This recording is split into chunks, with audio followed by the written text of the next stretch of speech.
Hello, everyone. Welcome back to St. Louis Teens. Today, we are here with Missouri State Senator Gina Walsh for District 13, which includes most of North St. Louis County. Senator Walsh, you bring valuable experiences from the employment and business sector to our state legislature. We appreciate your efforts in helping us navigate these difficult times, and thank you so much for your service. Well, thank you, and thanks for having me. Senator Walsh, can you tell us a little bit more about yourself and what inspired you to go into public service, and how has your journey been like so far? Well, I spent 40 years as a construction worker. I was a pipe insulator. I was the first woman to be in that trade, and I was perfectly happy there. And I liked breaking ground, and glass ceilings. And my husband worked for Anheuser-Busch, and he had a very good job. And it got to a point where they closed the plant he worked in, and he was laid off.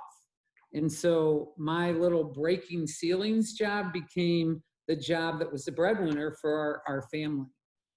So I stuck with it, and I completed my apprenticeship, and I dug in. Up until that point, it was just like something kind of fun to do. But I have made a good career out of it. I've enjoyed it. And then at one point, somebody asked me if I would run for the House of Representatives. And I said, no, I'm the breadwinner in my house. And the pay is not good enough for me to reduce my income by at least half. But in the end, I was persuaded, and I wouldn't change any of that. I've enjoyed every bit of it. Meeting people and new people all the time. I've really enjoyed it. There's been some struggles and some battles, but the good has far outweighed the bad. I'm a mother. I'm a grandmother. I have 3 daughters. They all have college degrees, and some of them work in their area of study and some don't. And I have 4 grandchildren. And now I have a new job with my international union. I work out of DC, and my territory is the United States and Canada. But with a pandemic, my territory is this computer we're speaking on.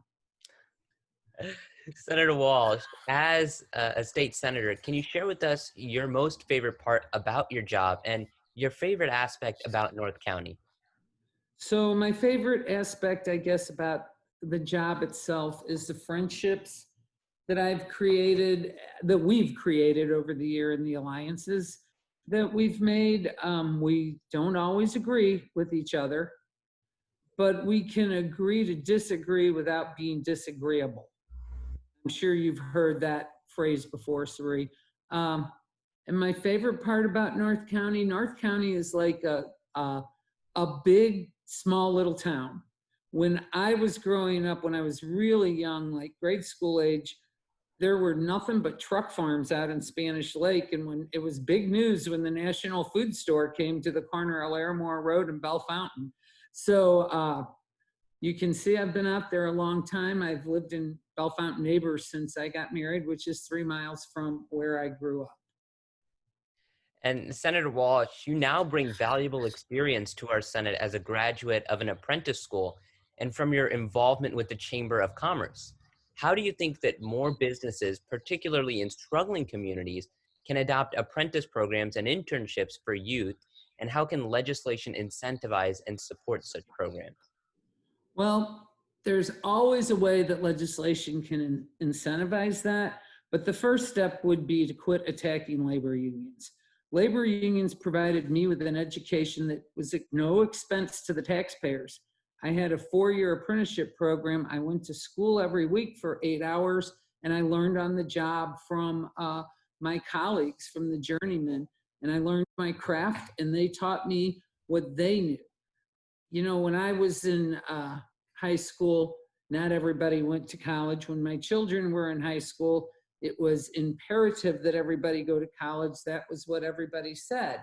Now, I think we're at a point in this world where not everyone necessarily needs or wants to go to college, but they do need some kind of post-high school training. And what better place, especially for people of color and women, than in the trades? I've had a wonderful experience. In fact, my youngest daughter, when I told you some of them work in their field, her field was early childhood education at CMSU. She is now a journeyman pipe insulator and working at an oil refinery in Wood River, Illinois. She came home from school and said, I have my degree. Can I do what I want to do now? I said, absolutely.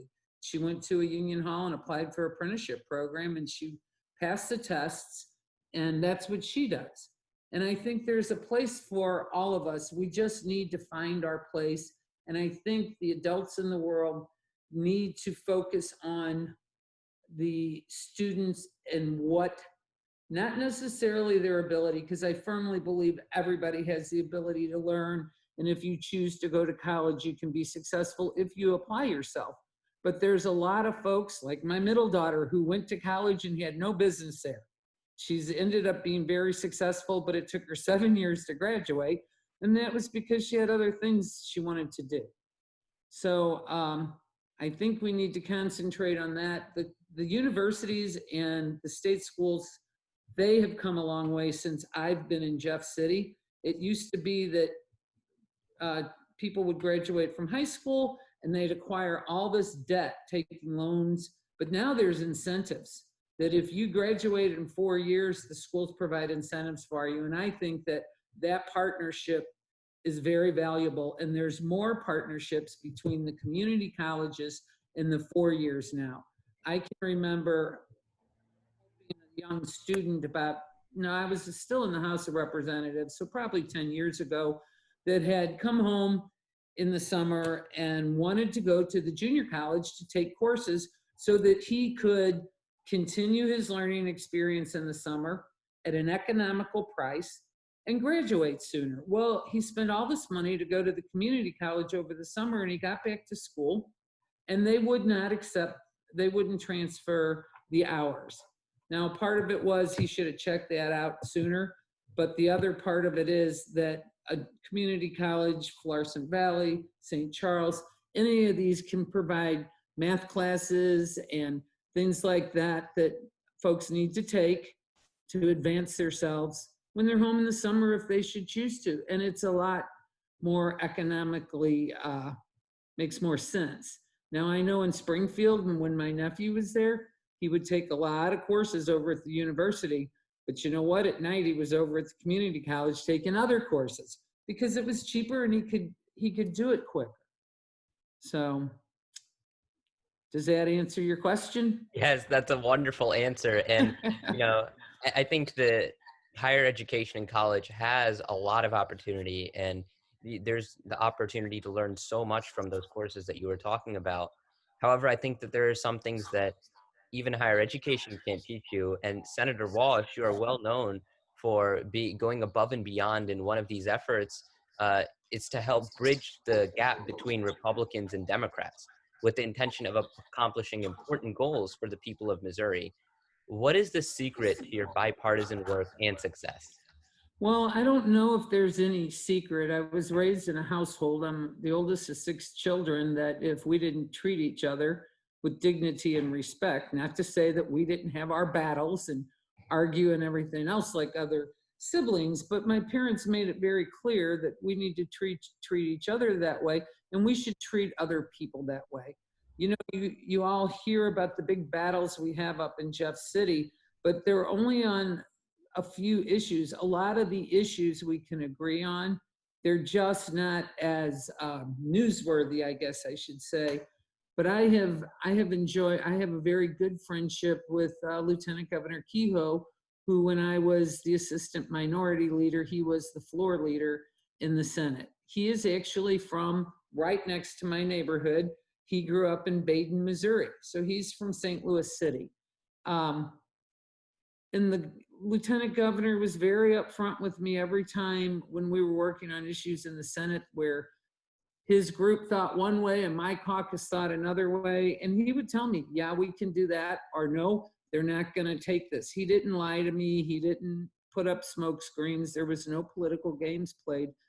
He and the Senate Pro Tem, Ron Richard, were always very clear with me and very honest. And I worked with Ron Richard in the House.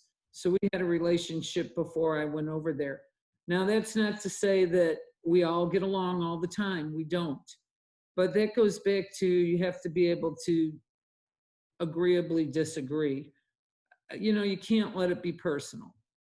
And I've enjoyed those friendships. And the benefit of those friendships is people that work where I work, they can go anywhere in the state, or one of their kids can. I have one of my children had car problems in southern Missouri, and I called the senator there, and they got her right to a place to get her car fixed and everything. And it was at night, and it was kind of scary to have a teenage daughter on the highways of someplace that was unfamiliar to me. But the point is, I've made relationships with 34 other people that represent the state of Missouri and folks in the House, and I hope that I am as respected as I respect them. So everybody makes a great deal of sacrifice, Sari, when they choose to serve. You leave your family, and our families are the real heroes, because there's people there that have to get your kids someplace. Or, my husband, before I lost him, he became the mom and the dad a lot of times 5 days a week in the late winter and the early spring. And as far as those friendships go, I was in Jeff City when my husband had his heart attack. My oldest daughter was at UMK, or at CMSU, and I had a friend in Kansas City that represented the Kansas City area. I knew nobody in Kansas City until then. She drove to CMSU, picked my daughter up, and drove her into St. Louis. Now that's a true friend, that she could get there in time before her father passed. And that's really, that's special. And you stay in contact with these folks. I haven't seen Kate in a long time, but I talked to her. She lives in Florida now. So these are very, I'm very lucky to have had this experience. Senator Walsh, I wanted to transition over to the current movement that has been sweeping our nation. And St. Louis, particularly North County, is at the heart of the anti-racism movement in our country. And Senator Walsh, you were instrumental in several bills during the initial Ferguson movement in 2014. Thank you for your strong leadership during difficult times. From your congressional experience, did our country make any progress in these 6 years, be it in terms of policy or in executing any other solution? And what do you think worked and what do you think did not work? I think a little bit. Sometimes politicians do things that get the press interested, and they have no effect. I think Senate Bill 5 has helped by clearing some of the courts, but I don't think it's gone far enough. And then in other cases, it's hamstrung one organization or another. I don't like it when the highway is a raceway, but I certainly don't like it when a young woman is pulled over, or a young man, and because of the color of their skin, they're asked to step out of their car. I can tell you story after story. There was one young woman who was just stuck in this cycle, and all she wanted to do was go to work. She was a single mom with a couple of little kids, and she received, I think, a speeding ticket, but it snowballed into something so large that she could not afford the court costs, much less pay the ticket. And there's no reason for that, for a speeding ticket for 5 miles over a 30-mile posted speed limit. Did she break the law? Sure, but which one of us haven't done that when they're driving a vehicle, right? And I bet you that if my daughter was running down the road 5 miles over, nobody would pull her over. And this poor woman was pulled over with 2 little kids in the back seat of the car, and she had no ability to pay. And then it got to the point where she couldn't even go to work because this was hanging over her head, and she had no transportation any longer. And we stick people in these cycles. The other thing that I think where we need to make better inroads in is in housing. You look at Canfield Green and it looks like a box. I know I would never want to live in a box like that, and I'm sure you wouldn't. But if we are going to produce affordable housing, let's produce affordable housing. Let's not produce housing that is affordable and economical for the owner and the builder to build, but not such a nice place for people to live. Does that make sense to you? Yes, yes. And I think all those points that you bring up are really important during these times, all the way from, the issues of being pulled over simply due to one's race or certain characteristics that they may have. all the way to the affordable housing. These are all really pertinent issues to our nation that we thank you for your service in addressing these and attempting to try and fix these during these times. Well, and I'm very frightened about what's going on in Portland. And I think anybody that loves this country should be, it's not about who's the president, it's about police officers that are, I think some of them, I've read articles, are border guards. They're not trained for what they're doing. There's no identification on their uniforms. We live in America. It's supposed to be a free country. And when a group of moms have to stand in front of a group of high school and college students to protect them when they're just exercising their First Amendment right, we've got problems. So. And Senator Walsh, in your opinion, how do you think that more policymakers, leaders, and members of Congress can be more interactive with teens and youth in their community and develop rich and meaningful partnerships with them? Well, I've always said, somebody said in a Facebook Live thing we did last night, we do community outreach, their organization did. Well, you know what? You're outreaching to yourself. We are the community. We're part of the community. And if we want to take ownership and partner with every facet of that community, we really do have to reach out. And some of the ways that my colleagues can do it, a lot of times an interview like this, we'll find out is handed off to our staff. That's not gonna happen with me, because you asked me a few minutes ago what's one of my favorite parts of the job. There's too many favorite parts. And one of them is speaking with young people about the process, or especially when they come visit my office. I love when the college students come in that are part of the student government, or the high school students. We have great conversations, and I think they learn. You know, when somebody enters my office, a Senate office, they're like all nervous and a little bit overwhelmed, but it's your office. That's the taxpayer's office, and I am there to serve. So if they call and ask for an appointment, they're going to get one from me. It may not be the day they want, or it may not be 2 days from now, but they're going to get a response. And I think that's very important. And I think that is a really good way to include the teenage community in the conversation. And another way for you all to be participants is to join the Young Republicans, or which I shouldn't say are the Young Democrats, all organizations, Young Independents. But there is safety in numbers, and you educate yourself that way. Looking forward, given the pandemic, Senator Walsh, from your perspective, what is the outlook for the future, particularly for teens, and how can we be more prepared? So I think the world looks very different for all of you now. I'm not sure, Sri, if you were a junior or senior, but you know, I thought a lot about all the seniors that really didn't get to graduate this past spring, and all the proms that did not happen, the ring days at the schools. I was educated in a Catholic school, so we had baccalaureate masses, all those events that were a rite of passage and important to young people that they didn't get to do. A lot of college visits are now virtual, and that's difficult too. Those are exciting times for folks in your community, and that's all going by the wayside. The lack of interaction with your friends and your fellow students, I think that is going to change your outlook on a lot of things. My 9-year-old granddaughter is in the other room, and her parents are trying to decide what type of school she will be doing in the 4th grade this first semester. But I have seen a change in her, because she's not with her girl gang, as I call it, all the time. She's on her iPad now with some of them playing games. But you know, you need some physical activity. You need to be out. You need to go play ball. And all those things aren't happening right now. You need to, if you participate in marching bands in school, you need to do that, or any kind of sports in school. And these things are not happening, and there's a good reason they're not happening. We have to quelch this pandemic.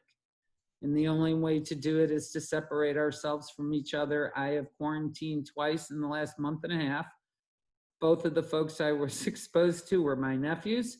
They're both in their 20s, and they, one is a first responder. He probably got it at work, and the other one works in construction. But we are all going to be exposed at one time or another. And if we don't take care of our health, that exposure is going to be it can be more serious than it needs to be. So I hope you all stay healthy. And I think that following the rules is going to be very helpful to you, but I am dismayed at what you have to go through, because your high school experience is not going to be the high school experience of your parents or your older siblings. And it's a wonderful experience, and I think it's unfair. Senator Walsh, thank you so much for your continued service to North County, our community, and our teens. And thank you so much for your time today and answering all of our questions. Absolutely, and thanks for inviting me.